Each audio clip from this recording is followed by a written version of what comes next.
Bonjour, toujours un plaisir de vous retrouver dans Israël plus proche de vous, les reportages qui vous plongent au sein des Saintes Écritures.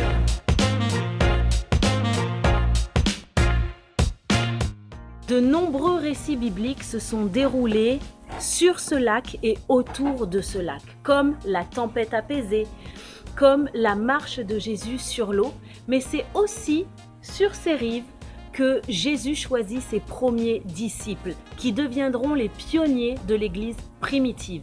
Vous l'avez compris, nous sommes à Tibériade, sur son lac, et nous allons nous intéresser à l'histoire de ce lac.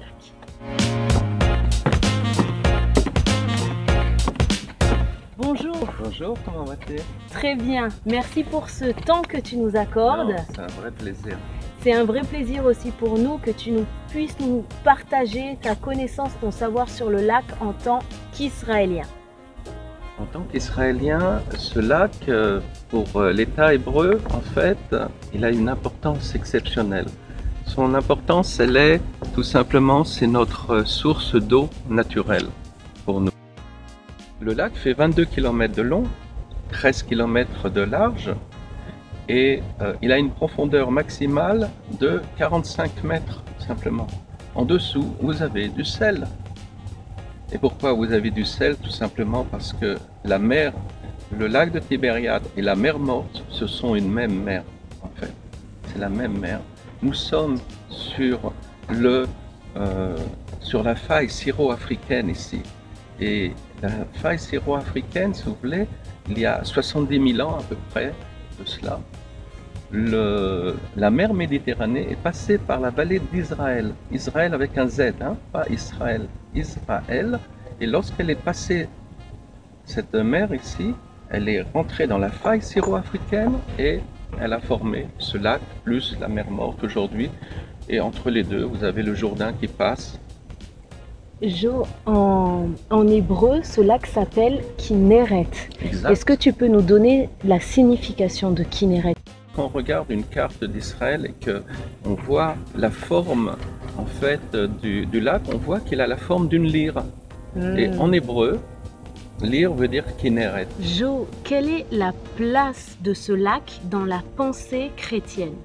Dans la pensée chrétienne, vous avez plusieurs sujets, mais le plus important de tous, c'est Jésus. Lorsqu'il va quitter Nazareth, Jésus va découvrir, il va faire la connaissance déjà de Simon, fils de Jonas, qui plus tard deviendra Pierre.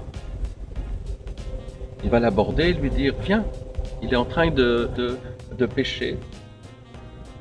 Et il lui dit, au lieu de pêcher des poissons, eh ben, on va pêcher à partir de maintenant des hommes, si tu veux.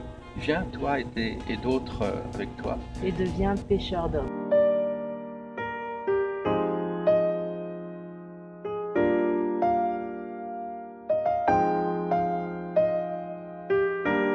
Puis, ici, vous avez également la tempête.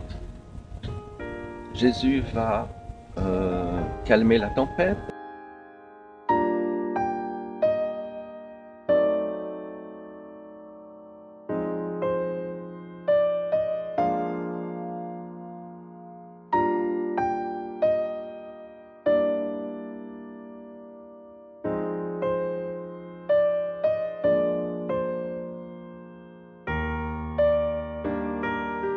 Il va marcher sur l'eau, il va faire un tas de miracles également, ici.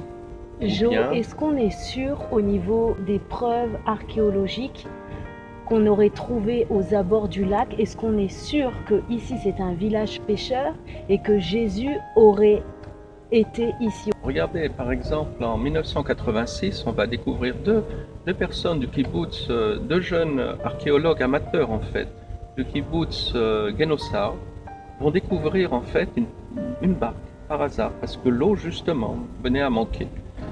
Et en découvrant cette barque, on va découvrir en fait que cette barque provient de l'époque du 1er siècle. Les chrétiens même l'appellent la barque ou de Pierre ou de Jésus. Pourquoi? Parce qu'elle est de cette époque, elle est de l'époque de Jésus à l'époque. Ok, on n'est pas sûr que Jésus et ses disciples sont montés dans cette barque, on Bien n'est sûr pas dans que non. l'idolâtrie, Bien sûr mais, que non. mais comme cette ça, elle on est date de daté. l'époque. Oui, Ok, oui, et oui. ça c'est une Carbone certitude. 14, oui, oui. Le carbone 14 a prouvé qu'elle était vraiment de cette époque-là. Tout à l'heure, tu as parlé de la tempête apaisée. On sait qu'encore aujourd'hui, ce lac est réputé pour connaître de vives tempêtes. Qu'est-ce qui explique ce Il faut voir la phénomène? topographie du lac ici. Elle est entourée en fait de collines ici.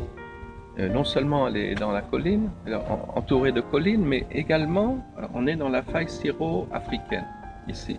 Et cette faille justement, on est à 200 mètres sous le niveau de la mer également, mais vous avez donc des différences de température et c'est ce qui fait en fait tout d'un coup que des vents violents peuvent survenir en 5 minutes.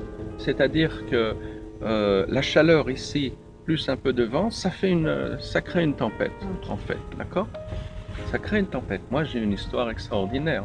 Alors on veut savoir. À l'armée, j'ai fait partie du fameux bataillon qui, pendant la guerre de Kippour, avons fait les ponts pour passer de l'autre côté du canal de Suez.